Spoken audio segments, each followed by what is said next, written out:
Bonjour.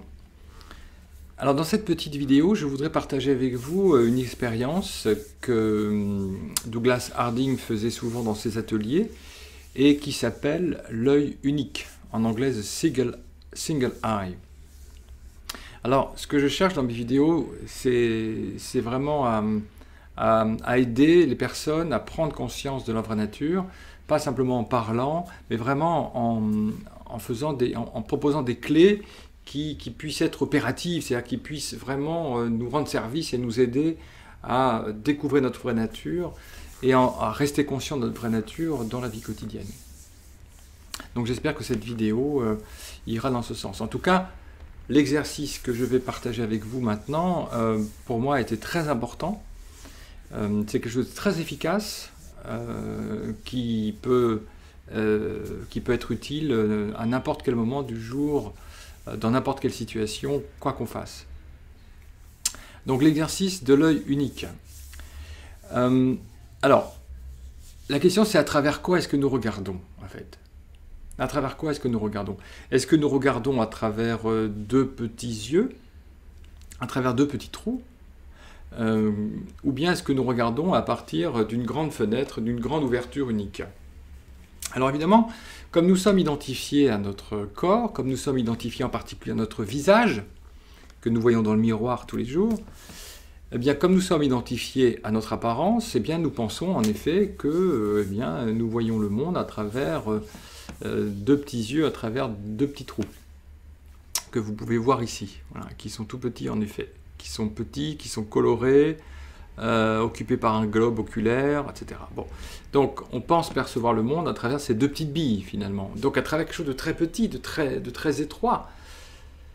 Et on se localise sans doute quelque part derrière ces deux yeux, je ne sais pas, à 2,5 cm derrière l'œil droit, derrière l'œil gauche ou au milieu des deux. Donc c'est comme ça qu'on pense voir le monde, à partir d'une position quelque part derrière les yeux, et on verrait le monde comme ça à travers ces deux petits trous. Bon. Eh bien, on va voir, on va tester. Est-ce que c'est comme ça que, en effet, le monde est vu? Alors pour cela, je vais vous proposer de faire un petit exercice avec moi et de faire une paire de lunettes. Alors vous voyez, j'ai enlevé ma paire de lunettes parce que tout le monde n'en a pas, et donc je vais faire une paire de lunettes avec mes doigts. Donc je vous invite à faire ça. Voilà, alors cette paire de lunettes, elle est composée, vous le voyez, de deux trous, de deux petits trous. Et cette paire de lunettes, composée de deux trous, elle irait très bien aux autres. Je veux dire aux autres hommes, aux autres femmes. Elle irait bien sur leur nez, puisqu'ils ont deux yeux. Mais la question est de savoir, est-ce que ça va à vous? Alors vous voyez que, pour l'instant, ce qu'on constate, et ce que vous voyez aussi, c'est que cette paire de lunettes est composée donc de deux trous qui sont petits et séparés. Vous êtes d'accord avec ça? Donc moi par exemple en ce moment, dans le trou de gauche, je vois un bout de table, et dans le trou à droite, je vois un morceau du chauffage là-bas. Donc ces deux petits trous sont limités, petits et séparés. Il y en a deux. Très bien. Maintenant, mettez cette paire de lunettes à bout de bras comme ceci et rapprochez-les de vous. Rapprochez cette paire de lunettes de vous. Arrêtez à 20 cm à peu près. Alors qu'est-ce qu'on constate là? Eh bien, on constate que il y a toujours deux trous séparés. Ils sont un peu plus grands. C'est-à-dire qu'à gauche, je vois un peu plus de choses maintenant de la pièce, et à droite aussi. Mais pour l'instant, ça reste séparé. D'accord? Alors on continue le voyage. Rapprochez encore la paire de lunettes de vous et chaussez cette paire de lunettes, si je peux dire. Chaussez-la complètement. Et là, la question que je vous pose est toute simple. Combien y a-t-il de trous maintenant? Combien voyez-vous de trous? Un ou deux? Alors ne me regardez pas moi, parce que je pense bien que pour vous, José a ici, dans cette paire de lunettes, a deux petits espaces, mais pour vous, qu'en est-il? Y a-t-il deux trous séparés ou un seul trou? Je pense vraiment, j'en suis même sûr, que dans votre expérience, là, il n'y a qu'un seul espace. Alors, très bien, il n'y a qu'un seul espace, donc sans cloison qui les sépare, qui sépare deux espaces. Mais quelle est la taille de l'espace? Quelle est la taille du trou? Bien pour ça, je vais vous demander d'écarter vos doigts pour essayer de voir la taille du trou. Et même, je vais vous demander d'écarter vos mains Et vous allez même devoir écarter vos bras pour embrasser la totalité de l'espace, la totalité de l'ouverture à partir de laquelle le monde est vu. Donc faites ce geste, parce que c'est assez saisissant, là, faites ce geste, et comme ça vous pouvez vraiment prendre conscience que, en ce moment, le monde est vu pour vous à partir d'une immense ouverture, d'un œil unique si vous voulez. Et maintenant, je voudrais vous montrer ce que c'est que de faire cette expérience en première personne, c'est-à-dire non pas vu de l'extérieur, mais à partir de ce que nous sommes vraiment au centre. Et là, vous allez voir qu'il est absolument clair et évident que le monde est vu à partir d'une grande ouverture transparente, à partir d'une grande fenêtre sans limite. Alors, je vais faire l'exercice dehors, sur mon balcon, à Paris, et on va voir ce que ça donne. Alors évidemment, ici, sur la caméra, il n'y a qu'un seul objectif, donc il n'y a qu'une seule ouverture déjà, mais voilà à peu près ce que ça donne quand même. Vous voyez, donc là il y a deux ouvertures. Les deux ouvertures sont petites et séparées. Maintenant je les approche, je les approche, je les approche. Et on voit bien que notre vision se produit à partir d'une seule ouverture. Je recommence. Donc là il y a deux petits trous séparés. Je les rapproche, je les rapproche. Et la vision se produit, voilà, à partir d'une ouverture, et qui est très vaste, puisque entre mes deux bras, là, dans l'ouverture, là, j'accueille la rue, j'accueille une partie de Paris, et si je regarde là-haut, j'accueille le ciel dans cette vision, dans cette ouverture.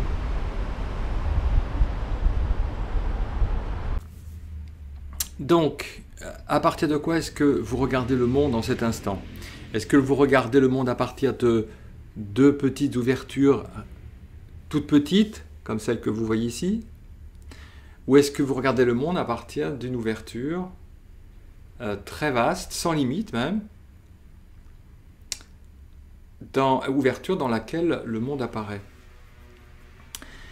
Alors, bon, l'expérience s'appelle un œil, l'expérience de l'œil unique. Alors, c'est vrai que c'est unique, mais est-ce vraiment un œil? En fait, ici, au-dessus de vos épaules, il n'y a rien. Hein. Vous pouvez faire ce geste, regardez, c'est vraiment transparent, c'est vraiment vide. C'est pas vraiment un œil, en réalité, c'est une vision, c'est comme une fenêtre qui n'aurait pas de bord en bois comme dans une vraie fenêtre, une fenêtre qui n'a pas non plus de vitre. Et donc, il n'y a plus maintenant de différence entre l'intérieur et l'extérieur. Je ne pense pas que voilà, vous ne pouvez pas trouver une frontière qui démarque, qui sépare l'intérieur de l'extérieur. Il y a une unité de vision, une unité de conscience, en fait. Donc, s'éveiller à sa vraie nature, c'est prendre conscience que le monde n'est pas vu à partir de deux petites billes, de petits yeux, mais à partir d'une grande ouverture, sans couleur, sans forme, sans limite. Alors, Douglas appelait aussi parfois cette expérience l'ouverture du troisième œil. Alors là, qui fait référence à la philosophie indienne, à la mystique indienne, puisque dans certains courants de philosophie indienne, notamment le shivaïsme, eh bien, l'ouverture du troisième œil correspond à la découverte de l'éveil. Shiva est d'ailleurs appelé celui qui a trois yeux. Et en un sens, effectivement, on peut dire que j'ai trois yeux, puisque j'ai deux yeux là-bas que je vois dans le miroir tous les matins, hein, qui sont deux yeux humains, ils sont petits, ils sont colorés, ils sont limités. Deux yeux humains là-bas, les deux yeux de José, plus un troisième œil que je découvre ici, dans l'instant présent, on peut dire au-dessus de mes épaules, cette immense ouverture, à partir de laquelle le monde est vu. Et donc, vous voyez, il n'y a pas besoin d'aller en Inde pour ouvrir son troisième œil. On peut le faire partout, puisque de toute façon, il est déjà ouvert en fait. Nous avons toujours regardé le monde à partir de cette immensité transparente, sans forme et vide et consciente. Alors, c'est très très utile cet exercice parce que quand on se sent identifié à l'individu, quand on se sent à nouveau limité, pris dans ses pensées, pris dans ses émotions, pris dans son corps, quand on devient tout d'un coup sensible au jugement d'autrui et que donc on se vit comme étant une chose, eh bien on peut revenir à sa vraie nature en regardant à partir de quoi on regarde. Alors bien sûr on peut refaire ce geste ou bien simplement compter le nombre d'ouvertures qu'il y a en ce moment et voir la taille de cette ouverture. En fait, on n'a même pas besoin de faire l'exercice, il suffit de voir que le monde est vu à partir d'une immense ouverture. Et en un instant, on peut dire, espacifié et on retrouve cette dimension de transparence et d'immensité. Donc c'est vraiment une clé extrêmement pratique pour revenir au centre, pour revenir à ce que nous sommes vraiment, quand nous sommes à nouveau identifiés à l'individu, quand nous sommes à nouveau en exil dans l'apparence et dans le monde. Et il y a une chose importante à dire aussi à propos de cette découverte de l'œil unique, c'est que quand je découvre cette ouverture ici au-dessus de mes épaules, cette grande transparence, je me rends compte aussi que personne ne regarde le monde. C'est-à-dire qu'il n'y a pas un petit personnage, un petit individu, quelque part derrière les yeux, qui regarderait le monde à distance. C'est pas du tout comme ça que les choses se présentent, en fait. Dans cette ouverture, le monde est vu, mais par personne. Il n'y a pas un observateur, quelque part, derrière les yeux, qui observe le monde. Il y a vision, il y a observation, le monde est vu, mais par personne, ce qui, d'ailleurs, est assez étonnant quand on le découvre pour la première fois, parce qu'on est tellement habitué à voir le monde à partir d'un individu que découvrir qu'il n'y a absolument personne, qu'il n'y a rien, que c'est vide, eh bien c'est une découverte assez stupéfiante. Je voudrais, pour terminer, vous citer quelques maîtres des traditions spirituelles qui parlent aussi de cet œil unique et de cette ouverture. Par exemple, Hui Ai, qui est un grand maître bouddhiste chinois qui a vécu au 8e, 9e siècle après Jésus-Christ. Voici ce qu'il dit. « Voyons-nous avec nos yeux? Non, dit-il, nous voyons avec notre nature de Bouddha. » Donc vous voyez, il appelle cette ouverture nature de Bouddha. Voilà. Nous ne voyons pas avec nos yeux, nous voyons avec notre nature de Bouddha. Dans les Upanishads, dans la Brihad Aryanaka Upanishad, qui est une des Upanishads les plus anciennes, alors là, on est vraiment très loin dans le temps, peut-être 500 ans avant Jésus-Christ, voire encore au-delà, eh bien, on lit ceci. C'est cet impérissable qui n'est pas vu, mais qui est celui qui voit. Il n'y a pas d'autre voyant que lui, et c'est sur cet impérissable que l'espace est tissé. Donc vous voyez qu'il n'y a pas d'autre voyant que lui, et ce voyant, c'est l'impérissable. Ce n'est pas l'individu qui est l'impérissable, l'individu est très périssable. Ce qui voit en nous, c'est donc l'impérissable akshara, c'est-à-dire cette ouverture, cette conscience. Dans le soufisme, Rumi, ce magnifique poète persan, disait aussi « Vous n'êtes pas ce corps, vous êtes cet œil spirituel. » Voilà, l'œil spirituel, c'est cette immense ouverture-là qui, en ce moment, accueille le monde. Mahananda Moyi, la sainte indienne du XXe siècle, disait ceci: « La vraie vision est sans yeux. La vraie vision est sans yeux. » La fausse vision est avec des yeux, la vraie vision est sans yeux. C'est-à-dire que la vraie vision se produit quand nous ne voyons pas avec nos yeux, mais quand nous voyons à partir de cette fenêtre transparente. Le philosophe Emerson, le philosophe américain Emerson, j'ai trouvé ça dans un de ses textes, dit ceci, donc parlant de cette découverte, il dit « Je deviens un globe oculaire transparent, je ne suis rien, je vois tout. » Voilà, un globe oculaire transparent. Alors, il n'y a même pas de globe oculaire en réalité, il y a une transparence. Et quand je découvre cette transparence, je ne suis rien, parce qu'il n'y a rien en ce moment-là, mais en même temps, je vois tout et je deviens tout. Voilà, donc, voilà, c'est un exercice très simple pour revenir au centre, pour revenir à cette ouverture et découvrir ce que nous sommes vraiment. Et vous pouvez le faire n'importe quand, dans n'importe quelle situation. Quand vous marchez dans la rue, ben, vous voyez que la rue se déplace dans cette immense ouverture, dans cette transparence. Quand vous êtes au travail, eh bien, vous pouvez voir que tous les gens qui sont là apparaissent dans cette immense et unique ouverture. Ce corps apparaît aussi dans cette unique transparence.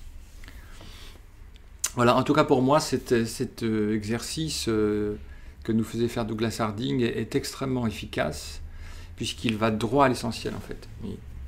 Donc, je ne vois pas à partir de deux yeux, mais je vois à partir d'une ouverture transparente, sans forme, sans limite, sans bord, sans vitre, sans aucun intérieur et extérieur.